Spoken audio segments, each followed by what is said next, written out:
नमस्कार, रीवा 24 के ताज़ा तरीन अंक के साथ में शैलेंद्र। सबसे पहले प्रमुख खबरें। शहर में लगेंगी महाराजा मार्तंड सिंह, श्रीयुत श्रीनिवास तिवारी और यमुना प्रसाद शास्त्री की प्रतिमाएं। आज यानी शनिवार से श्राद्ध पक्ष आरंभ। तिथि क्षय नहीं होने से 16 दिन तक किए जा सकेंगे श्राद्ध कर्म। विश्वविद्यालय रोड पर केक्स एंड मोर नामक बेकरी की दुकान में लगी भयंकर आग, लाखों का सामान जलकर खाक। और सुपर स्पेशलिटी अस्पताल की अव्यवस्थाओं से नाराज होकर वार्ड 13 की पार्षद नम्रता सिंह बघेल अपने पति के साथ बैठी धरने पर। खबरें विस्तार से। रीवा शहर में स्थापित की जाएंगी रीवा की महान हस्तियों और राजनेताओं की प्रतिमाएं। महापौर अजय मिश्रा बाबा ने बताया कि रीवा शहर को अपना विशेष योगदान देने वाली महान हस्तियों की प्रतिमाओं की स्थापना कराई जाएगी। उन्होंने कहा कि महाराजा मार्तंड सिंह रीवा के आखिरी राजा थे, जिनके योगदान को कभी भुलाया नहीं जा सकता। जो काम उन्होंने जनहित में किए हैं उन्हें सदैव याद रखना चाहिए और आने वाली पीढ़ी को उनके बारे में पता होना चाहिए। इसी तरह उन्होंने कहा कि श्रीयुत श्रीनिवास तिवारी और यमुना प्रसाद शास्त्री जी की भी प्रतिमाएं लगाई जाएंगी। ये वो नेता थे जो ज़मीन से जुड़े थे और स्वतंत्रता आंदोलन से लेकर अब तक जितने काम किए सब जनहित में ही किए। उन्होंने कहा कि ये योजना 2019 में ही बन गई थी, किंतु बीच में काम रुक गया था। अब उसे आगे बढ़ाया जाएगा और जल्द ही इस पर नियमानुसार कार्रवाई की जाएगी। महापौर जी, ये महाराजा मार्तंड सिंह और श्रीयुत श्रीनिवास तिवारी जी की प्रतिमा लगाने की बात रीवा में चल रही है। पता चल रहा है कि आपकी तरफ से मंजूरी मिल चुकी है। कहाँ कहाँ स्थापित की जाएगी? देखिए, क्या है कि पिछली परिषद की बैठक में ही जो हम लोगों का कार्यकाल समाप्त हो गया 2019 का, उसी में हम लोगों ने प्रस्ताव पास किया था परिषद में कि स्वर्गीय महाराजा मार्तंड सिंह, स्वर्गीय पंडित श्रीनिवास तिवारी और स्वर्गीय यमुना शास्त्री जी की प्रतिमा लगाने का स्थान चिन्हित किया गया था। तो उसमें महाराजा मार्तंड सिंह जी का स्थान बाईपास में था और श्री श्रीनिवास तिवारी जी का SF चौराहे था। मेरे ख्याल से ऐसे ही था वहाँ पर। तो ये बहुत दिन से विलंबित मामला चल रहा था कि इनकी प्रतिमा लगाना है। ये हमारे रीवा के धरोहर, इन लोगों ने आज़ादी की लड़ाई से लेकर, जमींदारी उन्मूलन की लड़ाई से लेकर, गरीबों के उत्थान की लड़ाई से लेकर हर चीज़ में पंडित श्रीनिवास तिवारी जी का योगदान था। लौह पुरुष थे वो, बिंद के प्रदेश के नेता थे। उन्होंने हमेशा गरीब, मजदूर, असहाय, बेरोजगार, युवा, वृद्ध सभी की मदद की। वो एक इतिहास थे रीवा के। ऐसे पुरोधाओं की प्रतिमा लगाने से युवाओं को, आने वाली पीढ़ी की युवाओं को प्रेरणा मिलती है। स्वर्गीय महाराजा मार्तंड सिंह रीवा रियासत के नहीं, पूरे बिंद के महाराजा थे, अंतिम नरेश थे। और उनके स्वर्गवास के बाद से लगातार उनकी प्रतिमा लगाने की बातें उठ रही थी। आज तक उनकी प्रतिमा नहीं लगाई गई। ये बड़ा खेद का विषय है। ये सब पूर्वजों के आशीर्वाद से मुझे एक मौका मिला है कि मैं रीवा का महापौर बना हूँ। तो मैंने ये संकल्प लिया है कि इनकी प्रतिमाएं उठाओ, रीवा में लगवाऊँगा और कोशिश अपनी ये है कि साल भर में लगे। इसके लिए मंजूरी भी शायद हो चुकी है आपकी तरफ से? पहले से हो चुकी है। मैंने आयुक्त से बोला है कि उनकी निष्ठाएं निकलवाई जाए और इनकी प्रतिमाओं को स्थापित कराया जाए। जो नियमन होगा उस नियम से ही कार्य किए जाए। श्राद्ध पक्ष आज से आरंभ हो रहा है। इस बार तिथि क्षय नहीं होने से 16 दिन तक श्राद्ध कर्म किए जा सकेंगे। ज्योतिषाचार्यों की माने तो इस बार 296 साल बाद विशेष संयोग बन रहा है। खास बात यह है कि श्राद्ध पक्ष पूरे 16 दिन रहेंगे। भाद्रपद मास के शुक्ल पक्ष की पूर्णिमा तिथि से महालय श्राद्ध का आरंभ होता है। इस दौरान 2 अमृत सिद्धि योग और 2 सर्वार्थ सिद्धि योग और 2 रवि योग आएंगे। इस बार के श्राद्ध का विशेष महत्व है। इस बारे में विस्तार से जानकारी दे रहे हैं ज्योतिषाचार्य डॉक्टर संदीप शुक्ला। श्राद्ध करना चाहिए और प्रति श्राद्ध करने के नियम ये हैं कि जिस दिन जो है जहाँ तक वो मुखाग्नि दी गई हो उसी दिन को तिथि माननी चाहिए और उस तिथि मान कर जो है उस दिन श्राद्ध करना चाहिए। ब्राह्मण को भोजन कराना चाहिए, साथ में जो है अपने मान्यों को भोजन कराना चाहिए और बालकों को भोजन कराना चाहिए, जिससे जो है लाभ की प्राप्ति होती है। साथ में कौवे या काली गाय को अवश्य जो है भोजन देना चाहिए अग्रासन जो है अवश्य निकालना चाहिए। खाने के पूर्व जो है गाय के लिए गौ के लिए अग्रासन निकालना पितृपक्ष पे अनिवार्य होता है। और साथ में जो है प्रतिदिन जो है श्राद्ध जो पड़ती रहती है, जिसमें भी आपके पितरों के, आपके पिता के, आपकी माता के, आपके दादा के, आपके दादी के जो भी जो है तिथियां पड़ती हैं, प्रथम पड़ती है, द्वितीया पड़ती है, पंचमी पड़ती है, कोई भी तिथि पड़ती है, उन तिथियों में जो है श्राद्ध तर्पण अर्पण अवश्य करना चाहिए। जो लोग तर्पण नहीं कर सकते, जो लोग जल नहीं दे सकते, जिनको जल देना नहीं आता, वो सूर्य को भी अगर अर्घ देते हैं और गायत्री मंत्र से लेकर जो है अगर सूर्य को अर्घ भी देते हैं और उसमें भी काली तिल जौ आदि को डालकर, सफ़ेद फूल को डालकर अगर सूर्य को भी अर्घ देते हैं तो पितरों को भी जो है वो जल जो है अर्पित हो जाता है। इस तरह जो है अगर जो लोग तर्पण दे नहीं सकते तो सूर्य को अर्घ भी जो है दे सकते हैं, जिससे जो है पितरों की संतृप्ति जो है हो सकती है। साथ में जो है पितृपक्ष की जो शुरुआत है, जैसा हमने बताया कि 10 तारीख से जो है इसकी शुरुआत हो रही है और इनकी जो अमुक तिथियां जो पड़ रही हैं, उन अमुक तिथियों में विशेष तिथियां होती हैं। जैसे नवमी की तिथि होती है, एकादशी की तिथि होती है, पूर्णमासी की तिथि होती है, वे विशेष तिथियां होती हैं। जैसे नवमी के दिन जो है मात्र नवमी की होती है, तो किसी भी आपकी दादी या परदादी या किसी माँ की आप जो है उसमें तिथि कर सकते हैं। इसी तरह तिथियां जो हैं बनी हुई हैं, ब्राह्मण से पूछकर, वैदिक ब्राह्मण को बैठाकर उससे कर्मकांड को कराकर निश्चित रूप से श्राद्ध आदि का कर्म करें, जिससे जैन समाज के अनुयायियों द्वारा दशलक्षण पर्व के समापन पर भव्य शोभा यात्रा निकाली गई। दिगंबर जैन समाज के अनुयायियों द्वारा मनाया जाने वाला दशलक्षण पर्व एक बेहद ही पवित्र पर्व माना जाता है, जिसे 10 दिनों तक मनाया जाता है। ये एक ऐसा पर्व है जो आत्मा की शुद्धि पर जोर देता है। ऐसा माना जाता है कि अगर व्यक्ति अपने जीवन में इन 10 लक्षणों का सही तरह से पालन करता है तो उसे इस संसार के समस्त दुखों से मुक्ति मिल जाती है। हालांकि सांसारिक जीवन में रहते हुए इन 10 लक्षणों का पालन करना बेहद मुश्किल होता है, क्योंकि व्यक्ति का कहीं न कहीं अशुभ कर्मों से भी संबंध हो जाता है। ऐसे में अगर व्यक्ति मन व वचन की शुद्धि के लिए इन 10 दिनों में 10 लक्षणों का पालन करे तो उसे विशेष लाभ प्राप्त होता है। अनंत चतुर्दशी के दिन 10 लक्षण पर्व का समापन होता है और इस दिन शाम को मंदिर में सभी भक्त एक साथ परिक्रमा करते हुए पूरे साल किए गए पाप और कटु वचनों के लिए क्षमा याचना करते हैं। वो हर किसी से दिल से क्षमा मांगते हैं और एक दूसरे का हाथ जोड़कर व गले मिलकर मिच्छामि दुक्खम कहते हैं, जिसका अर्थ है सबको क्षमा, सबसे क्षमा। यहाँ तक कि उस समय जो लोग उपस्थित नहीं रहते उनसे भी वो दूसरे दिन क्षमा याचना करते हैं। इस तरह 10 लक्षण पर्व की समाप्ति होती है। इसी कड़ी में आज रीवा शहर में विभिन्न मार्गों से गुजरते हुए भव्य शोभा यात्रा निकाली गई, जिसमें बड़े रथ को सजाया गया था। इस दौरान जैन समाज के लोग अपनी परंपरा के अनुसार माफी मांग रहे थे।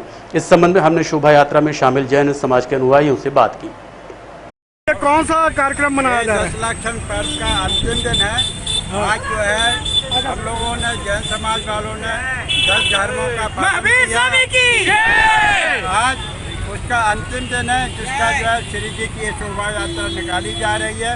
उत्तम, क्षमा, मार्जव, आर्जव, सत्य, शौच, संयम, सब त्याग, आकंचन, ब्रह्मचर्य, इस तरह से जैन समाज में जो है 10 धर्मों का पालन किया जाता है। अहिंसा परमो धर्म पर जोर दिया जाता है। जियो और जीने की बात किया जाता है और सब समाज सुखी रहे, पूरा विश्व सुखी रहे, इसकी शांति धारा प्रज्वलित किया जाता है। दसों दिनों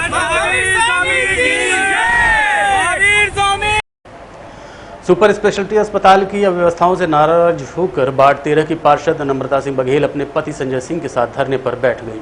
पार्षद नम्रता सिंह ने बताया कि वो अपने पति के इलाज के लिए सुपर स्पेशलिटी हॉस्पिटल गई थी, जहां वो खुद लाइन में लगकर पर्ची कटाने के लिए खड़ी थी। लेकिन इसी बीच हॉस्पिटल के स्टाफ द्वारा महिलाओं की लाइन में आगे जाकर अपने सगे संबंधी की पर्ची कटाने लगा। इस पर उनके पति संजय सिंह ने विरोध किया और उसका वीडियो बनाने लगे तो उनका फोन तोड़ने की कोशिश की गई। उसके बाद नारेबाजी और अनशन शुरू हो गया। इस संबंध में अस्पताल प्रबंधन ने बताया कि आज मरीजों की काफी भीड़ थी और सर्वर भी डाउन था, जिस वजह से परेशानी हुई। वहीं मामले को लेकर आम आदमी पार्टी के कार्यकर्ता भी पहुंचे और कहा कि इतने बड़े अस्पताल का संचालन करना साधारण बात नहीं है, लेकिन अस्पताल प्रबंधन के साथ साथ स्थानीय लोगों को भी धैर्य का परिचय देना होगा। मामले को लेकर हमने पार्षद नम्रता सिंह, अस्पताल प्रबंधन और आम आदमी पार्टी के कार्यकर्ताओं से बात की। समस्या तो यहाँ बहुत बड़ी है। सुपर स्पेशलिस्ट के नाम पे लोग यहाँ तानाशाही दिखाते हैं।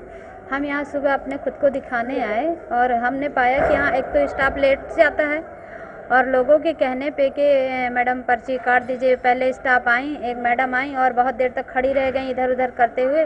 तो एक पेशेंट बोली कि मैडम थोड़ा हमारा सीरियस पेशेंट है तो बहुत जल्दी काट दीजिए। बोल जब मेरी मन होगी तब काटेंगे, तुमको समय का पता नहीं है। तो वो बोली कि मैम आप खुद ही लेट हैं, एक तो 9 बजे का समय, आप खुद 10 बजे आई हैं और अभी भी इस तरह तानाशाही। मतलब वो बहुत अभद्र व्यवहार करी और उससे लड़ने लगी। और वो छात्रा जो थी तो वो भी नीट की तैयारी में समथिंग उसका रिजल्ट आ गया है और वो अगले सेशन में हो भी जाएगा। तो ये फिर हम लोग खड़े ही रह गए, लाइन में लगे ही रह गए। इतने में एक जेंट्स आता है और तुरंत कुछ ऐसे लिख के और देता है, मैडम पर्ची काटिए। उसकी तुरंत पर्ची कट गई। पुलिस की 2 लाइनें लगी थी, पुलिस के वो लाइन में ना जाके वो महिलाओं के बीच से आता है। और इतने में हमारे हस्बैंड ने कहा कि भैया आपने क्यों कटवा लिया भाई, अभी तो महिलाओं की लगी लाइन ही लगी है और आप आगे जाके ऐसे बीच में घुस के कैसे पर्ची कटवा सकते हैं। बोलो कि अरे मैं स्टाफ हूँ, जो करना चाहूँगा कर लूँगा और आप क्या कर लोगे, मेरे आप हो कौन, अभी मैं मोबाइल आपका जब्त। ये मोबाइल निकाल के वीडियो बनाने लगे तो बोला मोबाइल जब्त कर लो। वास्तव में मोबाइल छुड़ा के और पटकने ही वाला था। तो इतने में छीना झपटी हो गई और इन मोबाइल इनने छुड़ा लिया। मतलब स्टाफ की इस तरह की तानाशाही और सुपर स्पेशलिस्ट में शोभा नहीं देती है। यहाँ का स्टाफ बहुत कम है और जितने भी यहाँ के डॉक्टर सब प्राइवेट प्रैक्टिस करते हैं। तो इसी बात को लेके हमने धरने पे बैठ गए कि भाई यहाँ की व्यवस्था सुचारू रूप से बनाई जाए। और आम जन जो है तो बहुत परेशान होती है, सुबह से आएगी लाइन लगी रहेगी और लाइन में भी अभद्र बातें वहाँ से करते हैं, वो जल्दी पर्ची नहीं काट के देते हैं और पर्ची में गलत नाम डाल देते हैं। मतलब इतना यहाँ के कंप्यूटर ऑपरेटर को पता नहीं है कि पर्ची में क्या डालना है। वो बंदा बता रहा है फिर भी गलत। एक कैसे पर्ची कटी, फिर वहाँ डॉक्टर के पास गए, वहाँ से लौटा दिया, नाम चेंज करो, इसको सुधार करवाओ, फिर वहाँ से आए। मतलब एक व्यक्ति 10 बार परेशान होता है। और डॉक्टर की भूमिका तो अभी डॉक्टर के पास पहुँचे नहीं, हम तब तक धरने पे बैठ गए। फिर डॉक्टर के पास दिखाया। अब डॉक्टर की भूमिका क्या, वो आएंगे, ये उनका टाइमिंग रहता है, 2 घंटे में दिखाया, जो पहुंच गया ठीक है, नहीं तो राउंड में चले गए। राउंड के बाद आए, 2-4 व्यक्तियों को देखे, अपने घर चले गए। मतलब जनता परेशान रहे है, जनता जाए भाड़ में, कोई मतलब नहीं किसी से। ये जनता के प्रति, वो जनता के नौकर हैं, जनता इनके नौकर नहीं है। तो सबसे बड़ी दायित्व ये है कि मतलब जनता की बातों को सुना जाए। हम भी पार्षद हैं, हम भी चाहे कि लेके आते, कहीं से पर्ची कटवा लेते, तुरंत दिखा देते, पर हमने एक आम जनता की तरह लाइन में लगे रह गए।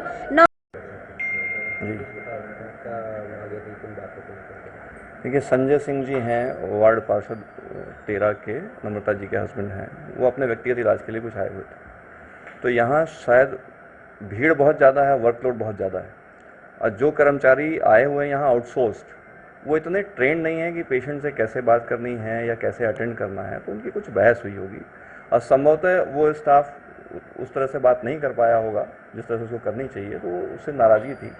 और सेवाओं को लेकर के जो भीड़ है यहाँ पर, सुपर स्पेशलिटी बहुत हाई एंड हॉस्पिटल होता है और इसी हिसाब से पूरा तैयार किया जाता है। उसका ओपीडी का लोड साधारण अस्पतालों से ज़्यादा हो गया है। तो जो डिज़ाइन स्टाफ है, डिज़ाइन कैपेसिटी है, हम उससे बाहर जा रहे हैं। तो बहुत ज़रूरी है कि जो स्टाफ हो वो कम से कम 5-10 गुना एफिशिएंट स्टाफ हो नॉर्मल हॉस्पिटल के। और उनमें यहाँ के मैनेजमेंट का कोई जोर नहीं है, क्योंकि वो ठेके हो रहे हैं दिल्ली या भोपाल से। तो एक असुविधा तो अस्पताल प्रबंधन को ये हो रही है कि उनको ट्रेंड स्टाफ, एफिशिएंट स्टाफ मिले कैसे, जो अस्पताल को उस तरह से चला सके जैसे उनकी मंशा है। तो इस अस्पताल के बारे में जो भी प्रबंधन हम लोग सुन रहे हैं, वो थोड़ी समन्वय की कमी है जी। कमी समन्वय की ऐसी है कि जिला अस्पताल सुप्रिंटेंडेंट साहब चलाते हैं, मध्य प्रदेश गवर्नमेंट उसको चला रही है, दिल्ली की कुछ मदद मिलती है, पर कंस्ट्रक्शन के बाद बंद हो गई।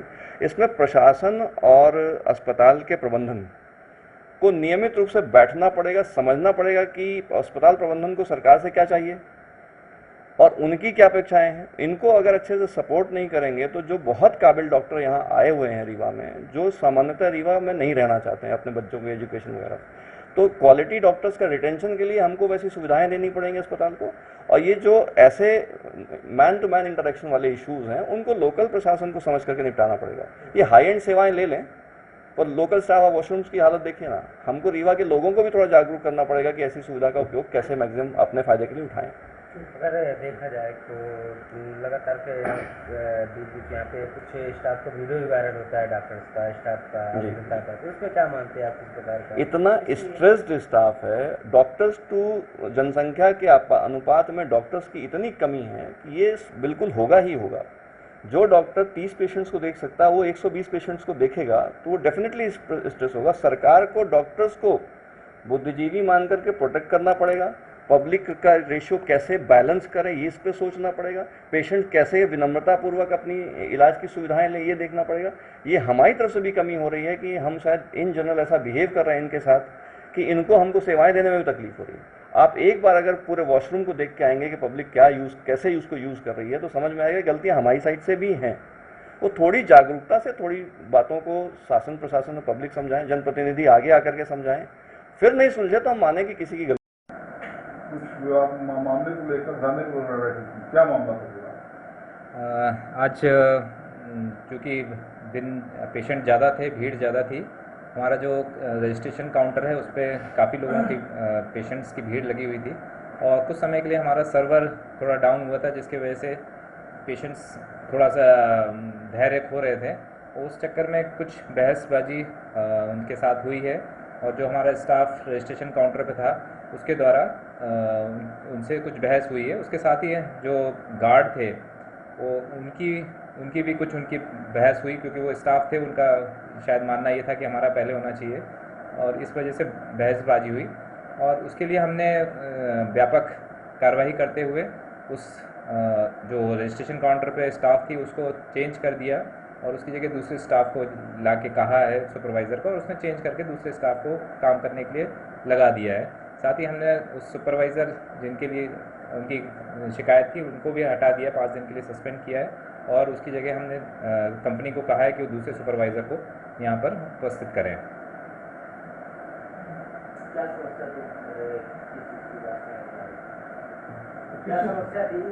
उनका कुछ सर में दर्द होता था जिसके लिए वो न्यूरो सर्जरी डिपार्टमेंट को दिखाना चाहते थे और उसके लिए वो यहाँ पे आए थे। जिन स्टाफ को हटाया गया उनके नाम क्या है और जिन सुपरवाइजर को 5 दिन के लिए बैठाया गया उनका नाम क्या है? सुपरवाइज़र का सिरमौर चौराहे के पास विश्वविद्यालय रोड में केक्स एंड मोर बेकरी की दुकान में आग लगने से लाखों का नुकसान हुआ है। केक्स एंड मोर के प्रोपराइटर दीपेंद्र सिंह ने बताया कि सुबह 5 बजे के आसपास उनके पड़ोसी ने फोन लगाया कि आपकी दुकान में आग लग चुकी है। आनंद फानन में दुकान पहुंचे और डायल 100 को सूचना दी। मौके पर पहुंची पुलिस ने फायर ब्रिगेड की सहायता से आग पर काबू पा लिया, लेकिन तब तक लाखों का नुकसान हो चुका था। पूरे क्षेत्र में धुआं ही धुआं नजर आ रहा था। दीपेंद्र सिंह ने बताया कि शटर गर्म होने की वजह से खुल नहीं पा रहा था, इस वजह से दुकान के बगल से कांच का दरवाजा तोड़कर किसी तरह से अंदर पानी डालकर आग बुझाई गई। दुकानदार ने बताया कि 10 लाख से ऊपर का नुकसान हुआ है। उनका मानना है कि संभवतः शॉर्ट सर्किट से ही आग लगी है, इस वजह से दुकान में रखे एक एसी, 2 फ्रिज, बेकर सहित अन्य सामान जलकर खाक हो गए। गनीमत ये रही कि आग सुबह के वक्त लगी। अगर दिन में या ग्राहकों के आने के दौरान आग लगती तो संभवतः काफ़ी नुकसान हो सकता था। दुकानदार की माने तो इस कॉम्प्लेक्स में पहले भी इस तरह की घटनाएं हो चुकी हैं और इलेक्ट्रॉनिक्स सामानों से रिटर्न करंट भी आता है। ऐसे में पूरी संभावना है कि शॉर्ट सर्किट से ही आग लगी होगी। हमको करीबन सुबह 5 बजे के आसपास मेरे पड़ोसी जो हैं लक्ष्मी प्लाईवुड वाले, उन्होंने मेरे को फ़ोन किया, दीपेंद्र जी देखिए आपको खबर आई है कि आपकी दुकान से धुआं निकल रहा है। हम लोग सब अपना तफरी में वहाँ से भागते हुए आए। जब हम यहाँ पे आए तो देखे चारों तरफ से धुआं निकल रहा था और हमारे जो बिल्डिंग के जो हैं बाकी सिक्योरिटी उसके हैं वो भी उस समय तक पहुँच चुके थे और उन्होंने फायर ब्रिगेड और डायल 100 दोनों ही हुआ। जब हम लोग आए तो देखा कि दुकान के पीछे वाले हिस्से पे पूरा आग फैल चुकी थी। तो हमने शटर खोलने की कोशिश की पर वो हीट की वजह से शटर खुला नहीं। तो हमारा क्योंकि साइड वाला जो है वॉल उस पर जो है वहाँ पे कांच लगा हुआ है, तो हमने कांच जो है फायर ब्रिगेड से वहाँ से तोड़वाया और वहाँ से फिर प्रेशर मरवा के पानी हो गया।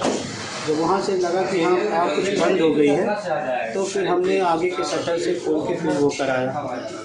तो ये क्या मतलब क्या नुकसान क्या नुकसान लगभग हमारा जो है हमारा जो है पीछे का सारी मशीनरी केक की जनरली पीछे ही रहती हैं। इस पर 2 बड़े फ्रीजर थे हमारा पिज़्ज़ा ओवन था, हमारा ये बेकरी सिस्टम भी पूरा, एक एसी पूरी जल गई है, बेकरीज के मशीनरीज थी वो सारी जल गई हैं।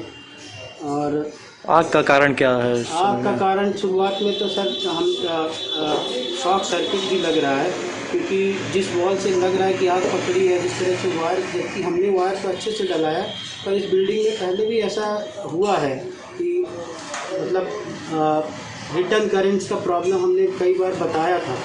एग्जैक्टली हमको पता तो बाद में पता चलेगा, उनको बिल्डिंग वालों को पता बताएंगे। और देख के तो ये लगता है कि शॉर्ट सर्किट हुआ है, क्योंकि आग मैं 11:30 बजे रात पे गया था, तब तक हमने पूरा चेक करके सारी लाइट बंद कर दी थी, सिर्फ सामने की एक लाइट छोड़ी थी।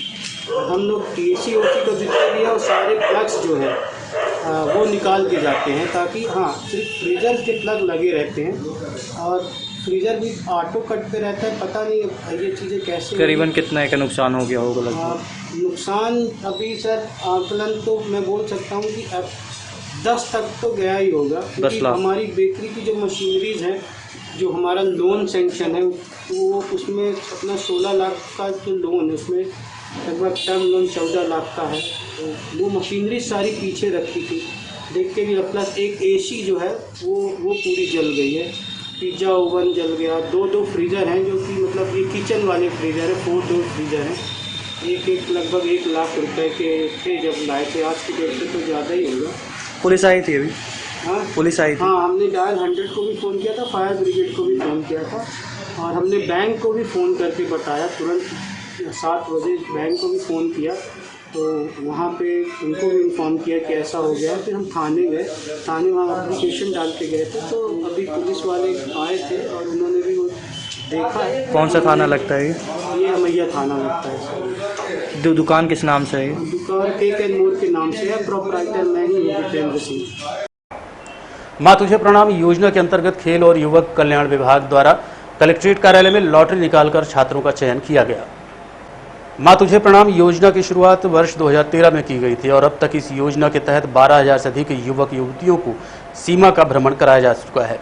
इसी कड़ी में आज कलेक्ट्रेट सभागार रीवा में खेल और युवा कल्याण विभाग द्वारा प्रदेश के निर्देशानुसार कलेक्ट्रेट सभागार रीवा में खेल और युवा कल्याण विभाग द्वारा प्रदेश शासन के निर्देशानुसार इस योजना के तहत जाने वाले छात्र छात्राओं का चयन किया गया। इस योजना के तहत केवल 15 से 25 वर्ष के छात्र छात्राएं ही भाग ले सकते हैं, जिन्हें जिला स्तर पर चयनित कर पूरे प्रदेश की एक टीम बनाई जानी है और भारत भ्रमण के लिए भेजा जाएगा। इस संबंध में हमने खेल और युवा कल्याण विभाग के अधिकारी से बात की। खेल और युवा कल्याण विभाग की एक बहुत महत्वाकांक्षी योजना है माँ तुझे प्रणाम। माँ तुझे प्रणाम में जो बालक बालिकाएं हैं उनको भारत की सीमाओं पर भ्रमण के लिए भेजा जाता है। तो माननीय कलेक्टर साहब और पुलिस अधीक्षक साहब के मार्गदर्शन में शासन के निर्देशानुसार हमने आवेदन आमंत्रित किए थे। उसमें 365 आवेदन बालक बालिकाओं के प्राप्त हुए हैं। खेल, मेधावी छात्र, एनसीसी, एनएसएस और स्काउट, इन विधाओं में बच्चों का चयन किया जा रहा है। लॉटरी के माध्यम से इनका जो जिनके नाम की लॉटरी निकलेगी उन्हें भारत के भ्रमण पर भेजा जाएगा। ये कब से चालू होगा सर ये अभियान? ये अभियान कई सालों से चल रहा है और हर साल होता है। इस सेशन का कब जाएगा? सॉरी, ये सेशन कब जाएगा? ये सेशन जब हम यहाँ से चयन करके भोपाल भेज देंगे तो पूरा मध्य प्रदेश का डाटा इकट्ठा होगा। फिर वहाँ से जो सेंट्रलाइज सिस्टम है वो जब रीवा का नंबर आएगा तो फिर भेजा जाएगा। एक जिले से कितने लोग को ले जाना है? एक जिले से बालक में 35-40 बच्चे जाते हैं और बालिकाएं। देखते रहिए रीवा 24 न्यूज। मिलते हैं छोटे से ब्रेक के बाद। हड्डी जोड़ एवं रीढ़ रोग तथा स्त्री रोग एवं प्रसूति रोग का इलाज एक ही छत के नीचे। विघ्नहर्ता hospital and trauma centre, hotel landmark के पास, रतहरा, रीवा। डॉक्टर संतोष सोनी, पूर्व चिकित्सक, बॉम्बे हॉस्पिटल, मुंबई। हड्डी जोड़ एवं रीढ़ रोग विशेषज्ञ, छोटे चीरे एवं दूरबीन विधि द्वारा हाथ तथा पैर की हड्डियों का ऑपरेशन।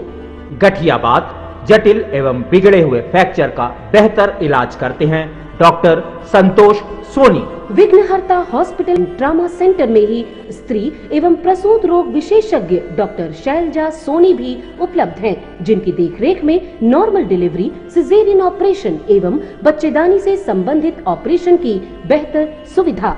संतानहीन दंपत्ति तत्काल संपर्क करें। विघ्नहर्ता hospital and trauma centre, hotel landmark के पास, रतहरा, रीवा। सुविधाजनक एवं सफल इलाज हेतु आज ही संपर्क करें विघ्नहर्ता hospital and trauma centre, hotel landmark के पास, रतहरा, रीवा। मोबाइल नंबर 7828781983 अथवा 8462956774 पर। रीवा जिले में बजाज फाइनेंस के मनमानी के कारण एक मजदूर को दर दर ठोकर खाने को मजबूर होना पड़ रहा है। मामला रीवा जिले के मऊगंज थाने के अंतर्गत का है। पीड़ित प्रेमलाल साकेत निवासी खटखरी के द्वारा बजाज फाइनेंस से एक ऑटो फाइनेंस करवाया गया था, जिस पर पीड़ित के द्वारा बजाज फाइनेंस से 42 किस्तें बनवाई गई थी और सभी किस्तें जमा कर दी गई थी। कुछ किस्तें कोरोना काल के समय लेट हुई थी, जिस पर पीड़ित के द्वारा पेनाल्टी के साथ पूरी किस्त जमा कर दी गई। और अब पीड़ित बजाज फाइनेंस के ऑफिस में एनओसी लेने गया तो वहां पर पीड़ित को एनओसी नहीं दिया गया, बल्कि एक और नोटिस पकड़ा दिया गया, जिसमें 17,000 की मांग की और पीड़ित प्रेमलाल को परेशान किया जा रहा है। बजाज फाइनेंस की तरफ से उन्हें जारी नोटिस में बताया गया कि टोटल 12 किस्तें लेट हुई हैं, जिनमें से 4 किस्तें कोरोना काल की हैं, जिस कारण से किस्त पर 2,000 की पेनाल्टी लगाई गई है। वहीं पीड़ित मजदूर साफ तौर पर बोल रहा है कि वो पूरी किस्त पेनाल्टी के साथ जमा कर चुका है। बावजूद इसके बजाज फाइनेंस के कर्मचारियों द्वारा उसे धमकी दी जा रही है। इस संबंध में हमने पीड़ित प्रेमलाल साकेत से बात की। क्या नाम है आपका? प्रेमलाल साकेत। कहाँ के हैं? खटखरी के हैं हम, कठौता टोला के। क्या समस्या? समस्या यह है कि हम मऊगंज बजाज कंपनी का हम गाड़ी खरीदे 2018 में। कौन सी गाड़ी आप खरीदे? ऑटो है मेरी गाड़ी, लोडर गाड़ी है ऑटो। तो वो हम खरीदे। फिर इसके बाद हमारी 42 किस्त बनी। 42 किस्त हम पूरा 2022 तक में, पहला महीना तक में उसको हम किस्त जमा कर दिए। तो जब जमा कर दिए तो आज तक हम किस्त जब लेने जाते हैं तो किस्त के लिए बोलते हैं कि 17,250 रुपया और तुम्हें देना पड़ेगा, और नहीं तो गाड़ी खिंच जाएगी। जब हम बोले कि हमको दे दीजिए हमको इनोसी, तो इनोसी के लिए बोल रहे हैं कि जब इतना पैसा जमा करोगे तब तुम्हारी इनोसी मिलेगी, और अदालत में जाओगे तो तुमको तीसरे चौथे दिन पेशी करवा के परेशान हो जाओगे। तुम गरीब आदमी हो तो परेशान हो जाओगे, नहीं 17,000 दो तब अपनी एनओसी लेकर जाओ। मैं आपके द्वारा पूरी किस्त जमा कर दोगे? और द्वारा पूरी किस्त जमा हो गई है। जब उसमें हम 3800 रुपया एक्स्ट्रा भी जमा है हमारा। 3800 एक्स्ट्रा क्यों दिए? 3800 1,000 2 बार में लेकर चले गए, और जो हम वहाँ पे नोटिस भिजवाए रीवा से तो 1800 को वो आई कि देने के लिए, तो हम 1800 रुपया नोटिस के द्वारा हम फिर दे दिए उनको। हाँ, एजेंसी द्वारा धमकी भरी जाती है कि अगर नहीं भरोगे तो गाड़ी खिंच जाएगी, टायर तक खोल लेंगे, टायर भी खोल लेंगे और तब तुमको भरना पड़ेगा, और नहीं तो न्यायालय में जाओगे तो जो है तो तुमको 4 दिन हम पेशी करवा करके, ये बड़ी पार्टी है, हमको इस तरह से धमकाया जा रहा है गरीब आदमी को। हमें यही लगाना चाहते हैं कि साहब हमारा जो है तो हमको यहाँ से मुक्त करें, कि गाड़ी हमारी फ्री करें। हम किस्त जमा कर दिया हूँ पूरा 42 के 42 किस्त स्टेटमेंट हमारे पास है, तो हम 42 किस्त हुई तो 42 किस्त जमा कर दिए। जो लॉकडाउन में जमा नहीं किए थे वो हम बाद में जमा कर दिए।